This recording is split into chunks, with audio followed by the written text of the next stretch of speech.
Hi, I'm Rich Ribeiro. The Terrell Fund is committed to educating the public about the need to support New Jersey's infants and toddlers right from the start. That's why we're proud to support the important early childhood programming produced by the Caucus Educational Corporation. Funding for this edition of Caucus New Jersey has been provided by the Terrell Fund, a foundation serving children.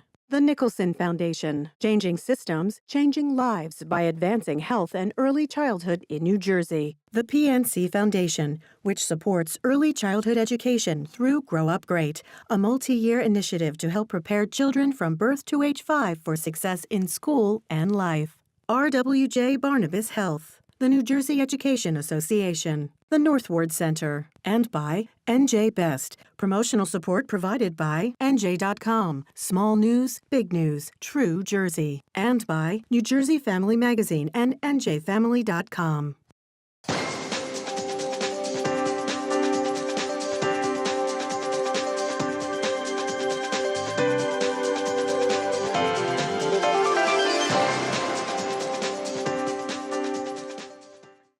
Hi, I'm Steve Adubato. More importantly, this is Right from the Start NJ, an ongoing series of programs, but it's so much more than that. It's a campaign, it's an initiative to talk about the things that affect infants and toddlers, and also prenatal care as well. Infants, toddlers, birth to 3, everyone's responsibility. There'll be Right from the Start NJ website that's up constantly. Go on that site, get valuable information. It makes a difference. So the panel that we've been talking to, we're going to get right back into is Jennifer Santana. When we left this last conversation from Right from the Start, I wanted to get into the economics of this, okay? But before I do economics of childcare, who's paying for it? How much should we be paying as a society, as a state, as a federal government? But Doctor, you mentioned something I want to get into, and it's important for everyone. You talked about having to do with parents and their responsibility and their role as it relates to vocabulary building. I can say that. Yeah. Go ahead. That's correct. I mean, as I said before, children start to say words usually at a year of age. By 2 years, they're saying 50 words. And you already heard about the gap between the children of affluent parents and those that aren't. But there's a program called Reach Out and Read that was... Reach Out and Read. Yeah. It'll be on our website Right from the Start NJ. Go ahead. Yeah. It was established over 30 years ago by a pediatrician out of Boston. And he made a determination that if you start to read to children at the age of 6 months, and when you go for your regular visit, you get a book, and it's language specific, that you can eliminate the disparity in terms of the vocabulary of children that are poor versus children that are affluent. And what it takes is reading on a regular basis to your children. And anyone can do that. Anyone. So you're saying, look, there are certain socioeconomic factors that impact the ability of a parent or both parents to pay, right, for quality child care, but there's no limitation to the ability to read? I think that that's exactly correct. And right now, they've sort of amplified it. I've seen reaction. Yeah. Joe, then I'll come back to you. Kaitlin, go ahead. Joe, go. Well, I mean, there are limitations if parents of that child have limited education background themselves, if they have 3 jobs, if they have limited English, you know, things of that sort. So I think the 2 things that, you know, that we're talking about here are the type of attention that child is getting in the center, and that center engaging with the parent to bring that parent along so that that parent knows how to engage with the child at home. Those 2 things are critical. You mean teaching parents to be better parents?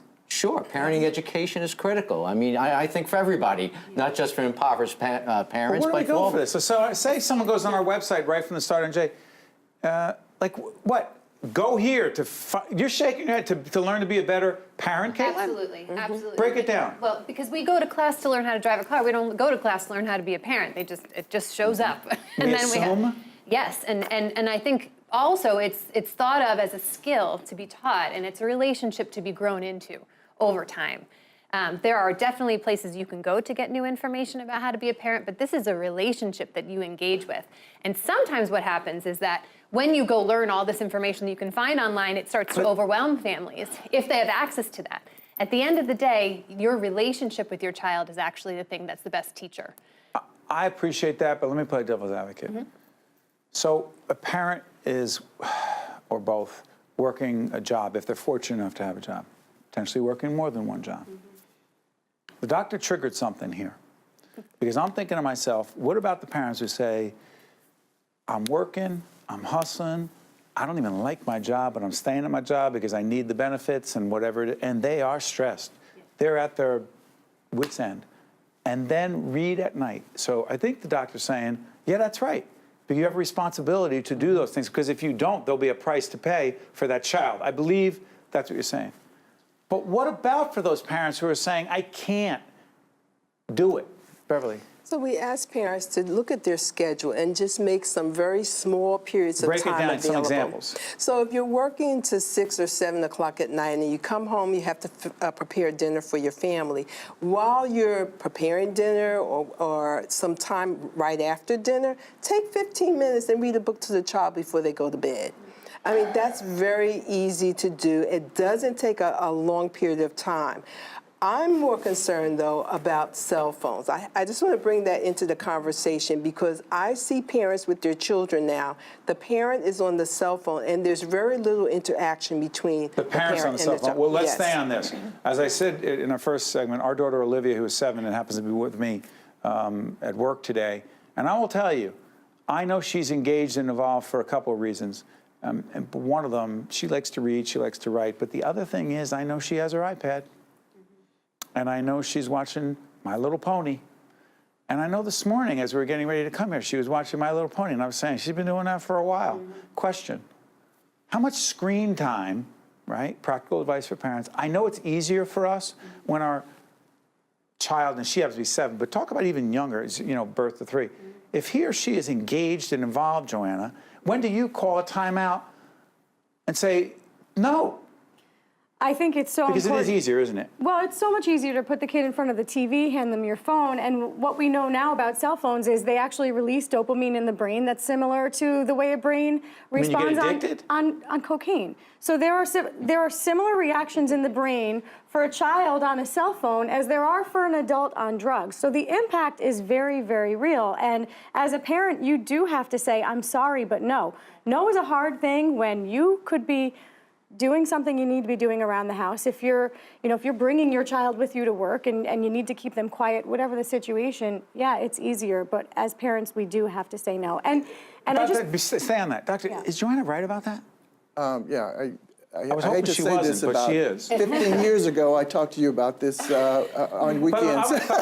You've been with us for over 20 years, and I asked, have I gotten any better at this? And what did he say off camera? He goes, yes, but your temperament is still the same. And that was not a compliment. I just want to clarify that. Go ahead, what were you saying? But I think, you know, the issue is it's extremely easy for parents to keep their kids quiet. Yes. By giving them some kind of electronic device. And what the children need and want is parental attention. And it's not attention that ought to be divided between a cell phone and something else. And so when we talk about quality time, it means actually spending the time with the child, interacting with the child, not being distracted by things other than what. And that screen time, too much of it is a problem. Is at birth to 3? Yes. Oh, yes. Okay, pick up your point, Joanna.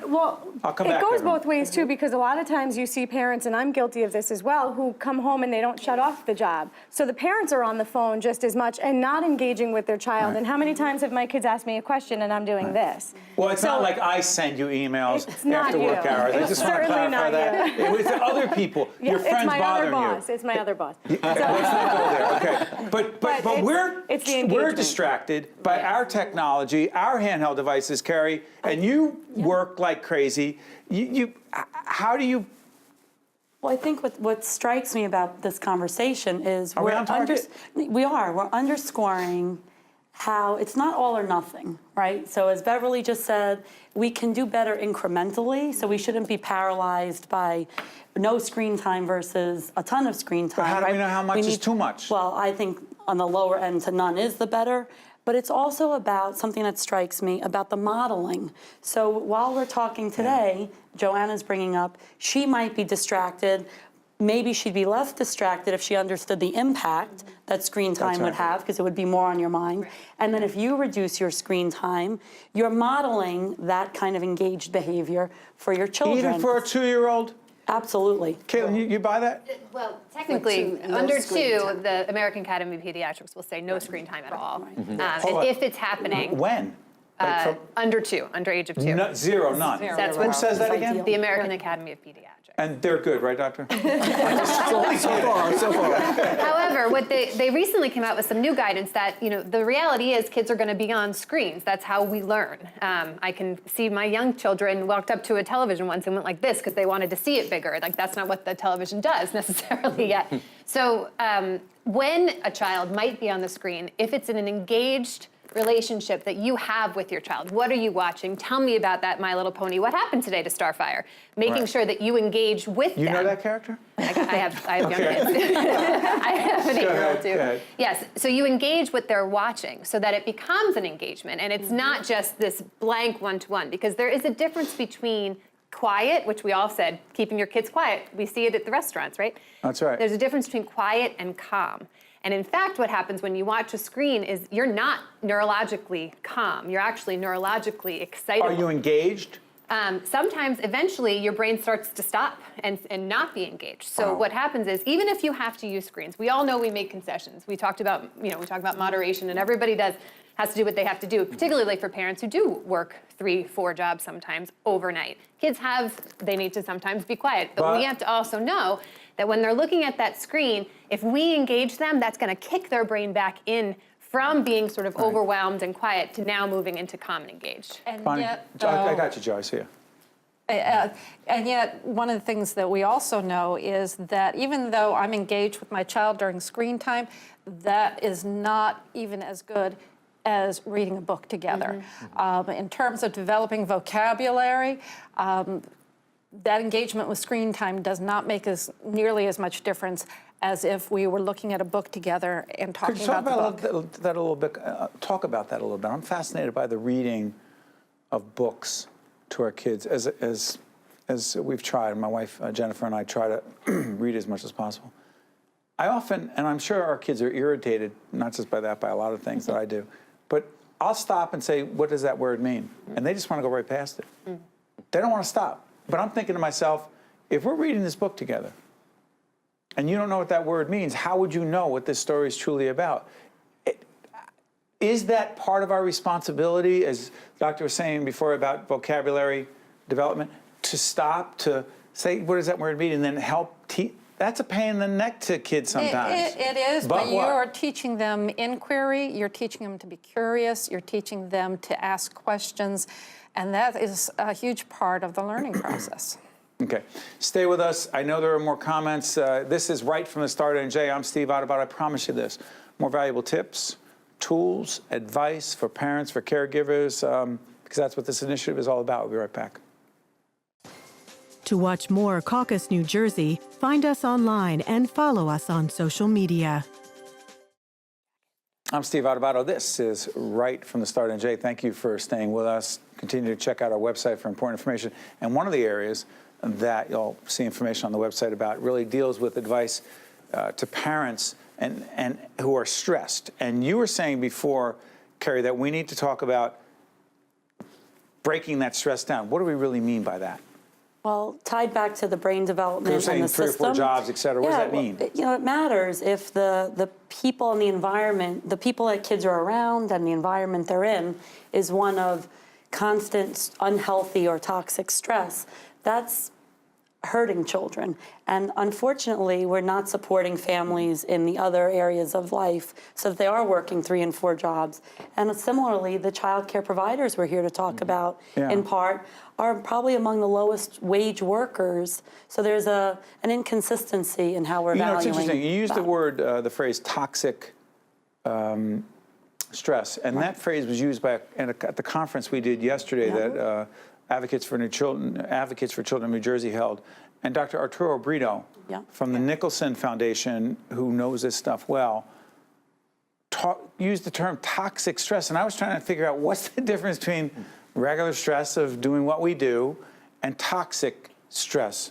You want to take a shot? Oh, yeah, sure. An example of it, too. Yeah, so we all have stress. Everyone has stress. The reason it becomes toxic is when... By the way, and how is it related to infants and toddlers? Go ahead. Sure. So when we have a stress response, we have chemicals in our body that come up to get us ready to, if we see a threat, like we had a bear in the woods, we need to be ready for that. So we get our bodies ready for that. And then eventually the bear leaves and we calm down.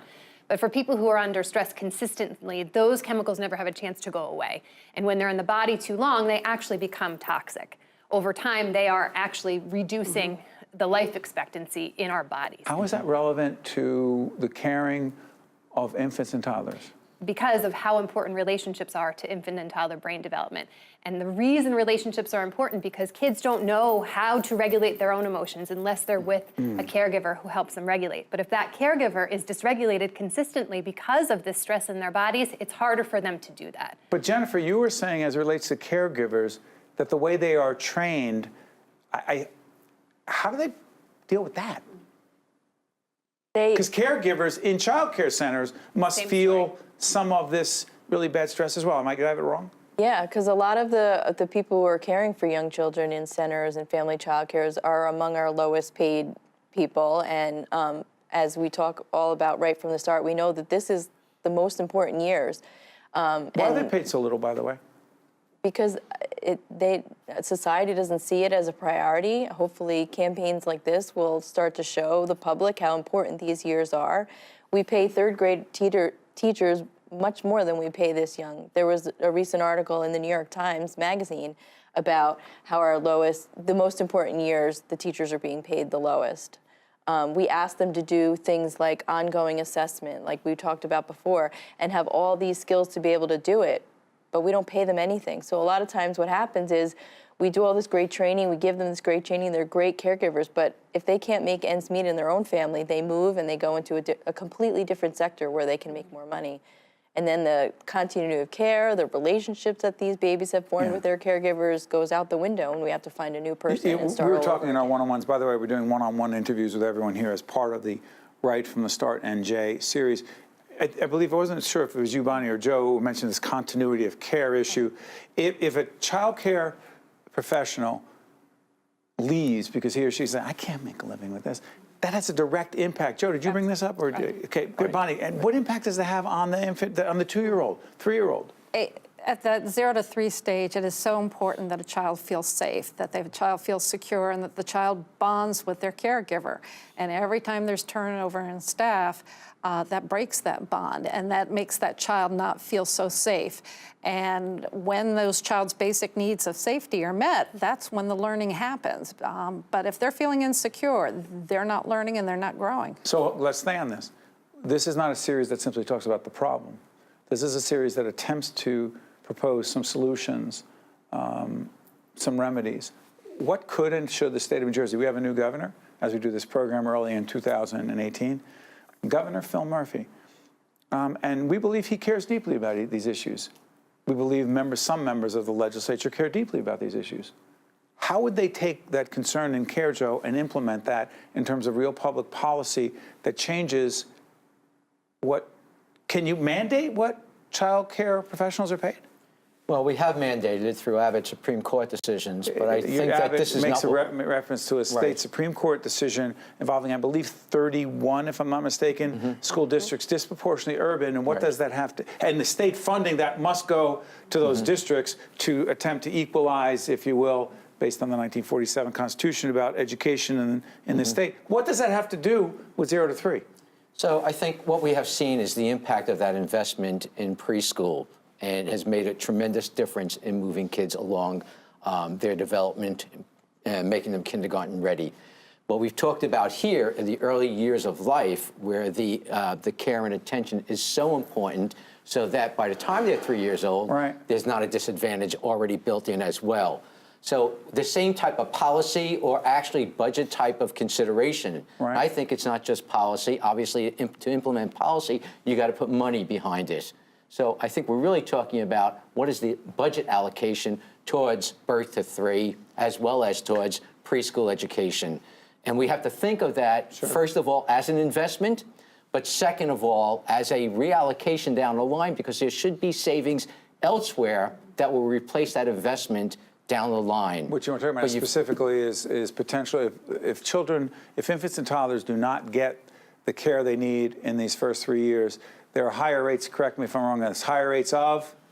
Health health consequences, Health everything Which from we pay Special for. Go ahead. education. yeah, diabetes consequences. and heart disease, behavioral health, addiction. Doctor, pick it up from Child there. Protective Services. Say it again. I said Child Protective What Services. do they have to do with it? Again, if you have behavioral issues, they end up very often in Child Protective Services. Are you going to someone going to say corrections at some And point? eventually criminal Well, justice you system. can. In jails. In jails. Okay, so 30 to And there's a- 50,000 a year. There's a 93% reduced likelihood of ending up in foster care if children are in a comprehensive program that like again. Early Head Start or Head Start.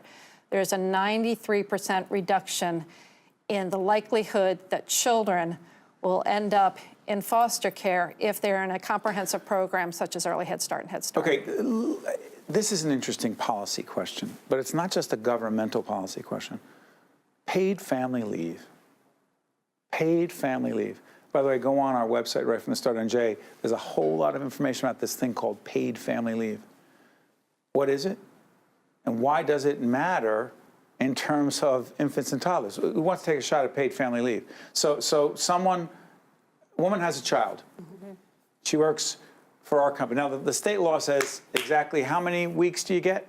So you're legally entitled to be out of work for the 12 weeks, but as was pointed out, any earnings during the time you're out will not be equivalent to your wages. It's a Really? percentage of the wage. Yeah. So a lot of families Two-thirds. can't afford that. So Joanna, help us on this, because with your two children, you made decisions that are right for you. All of our other producers who are great and behind the scenes at Right from the Start and Jay and the Caucus Educational Corporation, they make this happen. Virtually every one of our staff people, producers, happens to be women. Our great production team. You're looking at me, guys. I know there are a lot of men here too, but we're all involved in the lives of children.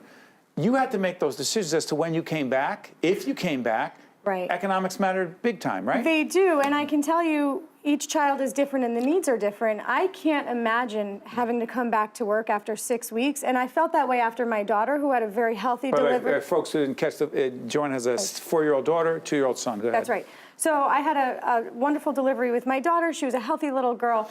It was a bit more challenging with my son, and I remember at this 6-week mark, realizing we had no schedule. He was still underweight. He still needed me very much. And I thought, if I were a mom who had to go back to work right now, for one, I could not function in my day-to-day job, both emotionally, physically. I was exhausted, still up all night. And I think about those moms who now have to go and keep a job, maybe two. The stress that Carrie was talking about on the mom, and then that. Is it toxic? Well, you know, I'm not a medical professional, but I could imagine. Did it feel that way? Yes, it would certainly feel that way. So for the business community, what is the role of the business community in this, Beverly? I know that's important to you. Well, What can and should they be doing? Well, there are a number of things they can do. One, they can provide lunchtime resources for parents that they employ. What do you mean? It could be workshops on parenting skills. It could be information about resources that are available to families in the community. There are a number of things that businesses can do. But the other challenge that I would say to businesses, we need champions. We need people that care about families and children in our business industry so that they can begin to share that information with others. So let me just give you an example. Got a minute left, go ahead. I'm in Newark, and we have a number of new employers coming to town. They hire someone, and that person now needs childcare. They rush over to our agency, Programs for Parents. They complete the subsidy application, and they're out looking. But they only have a very short window, and we need information from that prospective employer. So we need to educate the employers about, okay, you're hiring entry-level people. Let us come over and share with you what needs to happen and how you can help support your employees to make sure that they thrive. Doctor, can we do this? Yes. Can we pick it up? We're going to pick up with Dr. Sprott, who's been with us for more years than you want to admit, 20 years plus. Every time he's with us, every time we learn something new, we're learning something new from everyone here. This is Right from the Start, and Jay, make sure you not just go to the website, but pick us up in part 3 of the 3-part forum. It matters to all of us, particularly those of us who care so much about infants and toddlers. Catch you next time. The preceding program has been a production of the Caucus Educational Corporation, celebrating over 25 years of broadcast excellence. Funding for this edition of Caucus New Jersey has been provided by the Turl Fund, the Nicholson Foundation, the PNC Foundation, RWJ Barnabas Health, the New Jersey Education Association, the North Ward Center, and by NJ Best, transportation provided by Airbrook Limousine, serving the metropolitan New York, New Jersey area. Caucus, New Jersey has been produced in partnership with TriStar Studios. Education begins at birth. The brain develops most rapidly from birth to age 3, when critical skills are developed. Parents are the first and best teachers for their children, but for those like me who work, finding quality, affordable childcare can be challenging. But children have the greatest opportunities for success when they learn and have positive interactions with their caregivers. Because learning doesn't start in the classroom, it starts in the cradle.